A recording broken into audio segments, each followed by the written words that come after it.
Is software engineering dead? I want to quit my software engineering job. Why software engineering is no longer a dream job anymore? This is the question I've been asking myself a lot recently because I don't know why. By YouTube recommendations, I receive a lot of videos of people announcing that they quit software engineering jobs, that they are burned out, that it's no longer what they want to do in their lives. And I decided to reflect on this topic. Why is this happening? And give you my reasons why do I personally stay. So grab your tea, coffee. It's gonna be a podcast. I haven't really prepared the script for this video, but I've listed thoughts that I want to share with you guys, to talk about things that I find important. And I hope it will give you some food for thought, that it will be interesting. So let's go. So first of all, I think it's normal to quit. It's normal to switch your career. And if, for example, like 50 years ago, it was something unusual, out of norm, though there were exceptions that a story that I want to share. Right now, it's okay. It's okay not to stay all your life with the same employer, at the same place and at the same job. It's becoming a normal thing to reinvent yourself, to listen to your heart, let's say, in your professional life, and fully enjoy what you are doing. Because we spend a lot of time at work, and I think maybe with the technology, maybe because the world is becoming more and more open, but I see that people tend to switch their careers more rather than like the generation of our parents or grandparents. I think it would be very unusual to imagine someone changing their career as we do today. But still, I want to share a story of a French lady that I met, French old lady, that she's been constantly switching her careers throughout her life. I don't even remember what she started off, but she was an engineer, but she was kind of bored at the same time. She opened a bar. It was the first bar for ladies back then in, I don't know which years, 70s, 80s. Then she was like, she started as a teacher. And then at the age of 40 or 50, she decided that she wanted to be a designer, and did the whole path of the designer job. So a lot of studies for that. And she created her own business. And still, I think, even though she's retraitée, she sometimes does a decoration, whatever. And me, as a live example of switching careers, I switched my career to become a software engineer. So I used to work in marketing agency. I used to teach. So, and then suddenly realized that was not that I wanted to do for life. And I discovered the world of tech, the world of programming. And who knows, maybe 10 years later, 20 years later, I will find another passion that will drive me more than software engineering job, and I will switch. But for now, I am staying. I will tell you why a little bit later, when the podcast unfolds, because I want to share some other points, like why people are generally quitting. So first of all, we discovered that, well, it's normal to quit. People change their minds, change their opinion. That's it. Secondly, I think there's been a very hyped and romanticized image of a software engineering job. I think still I tend to see a lot of videos on YouTube. This is my day in the life of a software engineer. I also do film this kind of things, but I try to be realistic and really show behind the scenes. But the way some of the videos are filmed, they're very like this fancy keyboard, beautiful screen, comfy chairs, work-life balance. Like, you people tend to film like how they make their coffee, how they eat, how they go to the gym. So with all of the perks they have it in the office, for example, I don't know, like free meals, a lot of bunch stuff on the fridge, also like for free and unlimited. I remember that, by the way, like a friend who I was traveling with, we were like a group of friends, and there was a girl who worked for NGOs and like government, like for government projects, and her office was like always something very old. There was nothing there, just only a very old desk, and she was surprised how beautiful are these open space offices with unlimited coffee machines, unlimited coffee in the coffee machines, like a bunch of snacks, free drinks, areas to have a rest, and she was really like, wow, fascinated. It is all true, but this was made for a reason, for people to stay and work more. First of all, we do benefit from it for sure. But this was made for a reason, for people to work more, to stay in the office more. And still we have a lot of privileges in about the remote work policies, though some companies, they now, like big tech giants players on the market, they tend to bring people back to the office and restrict the remote work, or have like a hybrid way, but with an obligatory 3 days in the office per week, for example. What else? Flexible schedule, and this kind of image that the software engineer, the work as a developer, generally as a person in tech, is a lot of fun, which is true, but it's still a work. It's still a lot of work. It is a demanding job, sometimes stressful, just any other job. I ran out of battery. So what I was talking about, I was listing the whole benefits and romanticized version of a software engineering job. That is all to say that I think it was maybe before I joined, I had this feeling of being special, like a person who understands something that other people don't, and that this kind of special treatment, being privileged, it is still the case, by the way. Like, for example, it was not super easy, but way easier than for other jobs to get a French visa, like a passeport talent passport. So you're considered as a talent because you're working for a job which is like very demanding. And yeah, this kind of feeling of being privileged. But it seems like there is a tendency towards the fact that it's becoming a normal job again, like any white collar job on the market. When I started my studies, I think like the job market was at the burst of demand of specialists, but there weren't many. So it was easy to enter. Right now, I see the tendency that it's harder and harder to enter, to get the entry-level job, though still specialists with a lot of experience, they are in high demand. Also with the AI, the job market is changing. It's another topic that I don't want to touch in this video.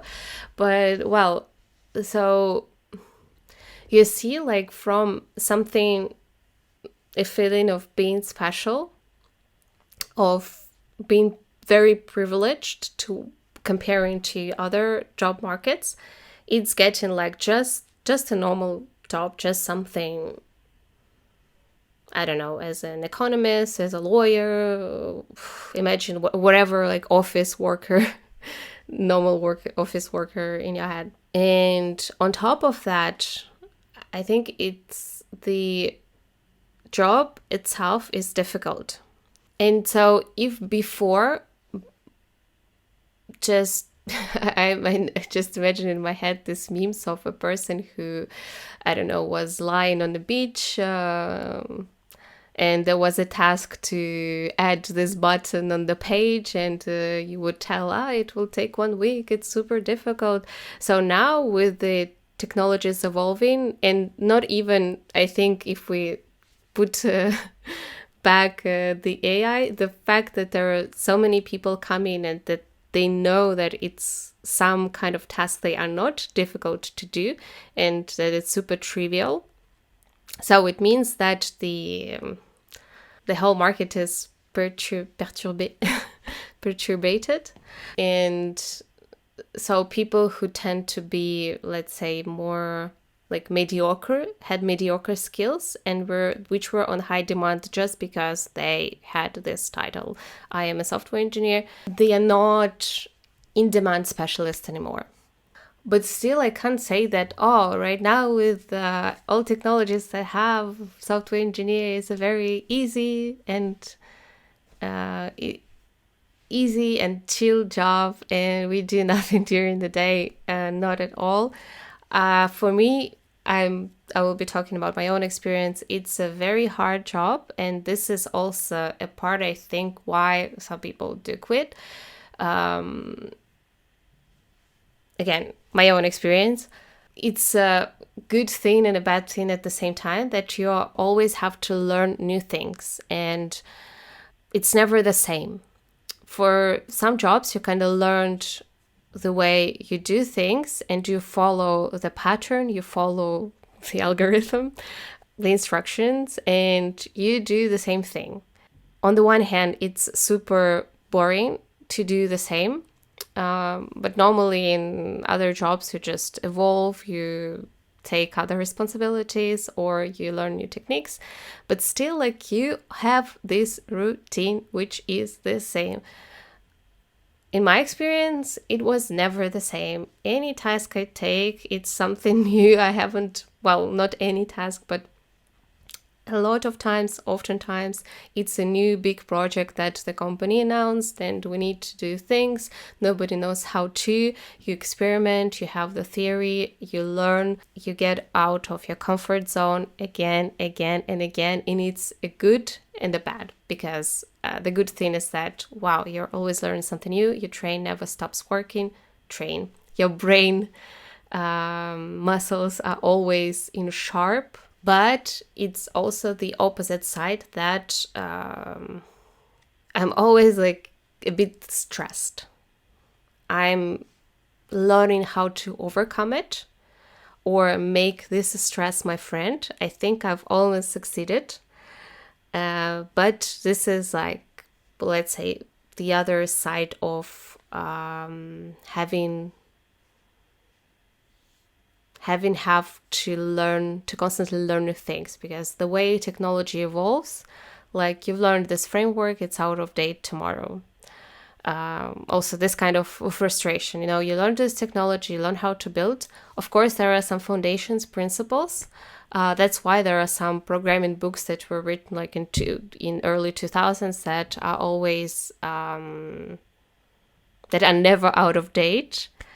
Because there are principles that you learn, like best practices, and then you have technologies. And technologies, they never stop evolving, especially recently with the AI. So yeah, and this was like the third reason why people can quit, because it is hard.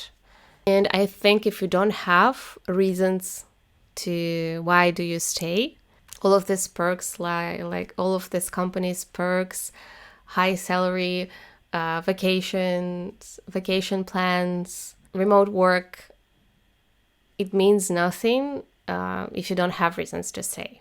And well, which brings back to my final part of this video, of this podcast. Why do I stay? And I've listed a lot of reasons why. First of all, the aspect of the fact that you don't really spend time on communicating with other people. So it's not a people job. You most of the time you code, and for some people it can be hard. The lack of the social connections. Sometimes I do lack it, but in a very good way. And this is like the thing that I really love about the software engineering job, is that after a full day of work, I have my social battery is very high because I haven't been communicating a lot during the day. And so I really want to see my friends. I want to meet new people. I want to socialize. And I remember that when I was working with people, and I see my friends who work with people, at the end of the day, it's hard to, your social battery is very low.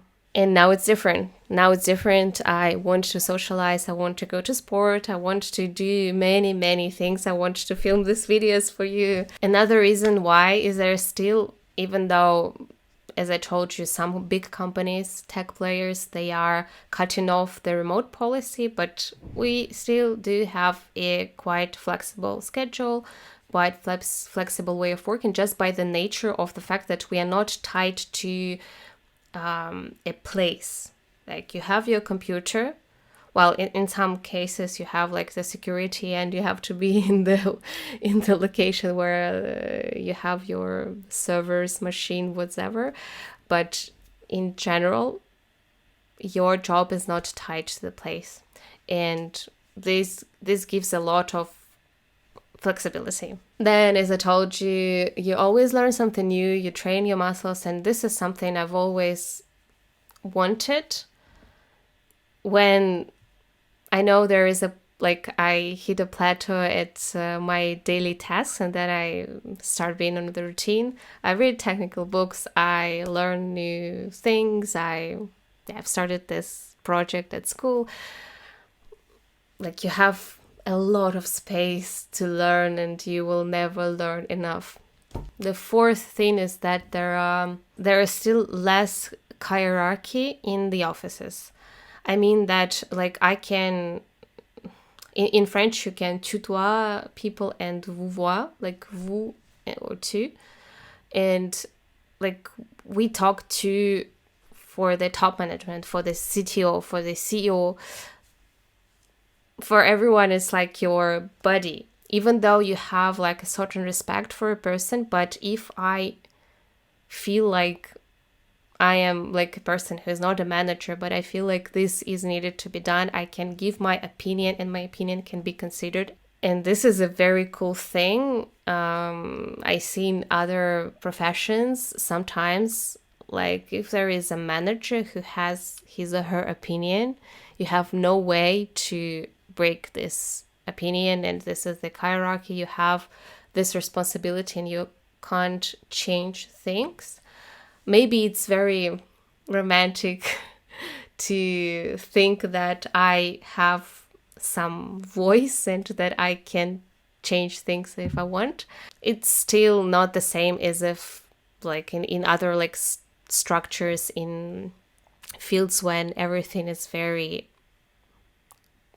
designed in a hierarchical way. I've listed a lot. The fifth is that your experience and knowledge matters more than your education, and you're not judged. It's still the truth. It's like in some places, I know in example France, marketing, if you're not an alumni of certain schools, you're not paid enough. The doors are almost closed for like this or this brand because they consider people only from the schools. In software engineering, you can be just a self-made person, self-taught person, and still be accepted if your skills match, if you prove that you can build stuff. And that's it. And this is a cool thing. Well, but there are many reasons why, but the most important is that it's still a lot of fun for me. It's still interesting for me. There is a flame inside me which sparkles when I create something, then I build something in software, and nothing else matters than that. Like if I still had all of these things, but I was drained at work, if I were burned out, I wouldn't stay. This flame inside me makes me stay. And I hope if you're a software engineer watching this video, you have this sparkle inside you that is always, that you are always nourishing enough, and you have the motivation to wake up again and start your working days, start building things, learning new technologies, and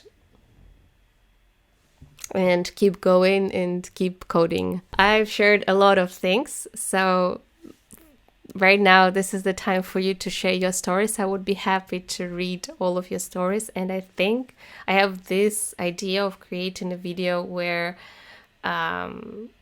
like why we are choosing to be a software engineer and what is the most exciting part of the job to inspire more people to discover this path.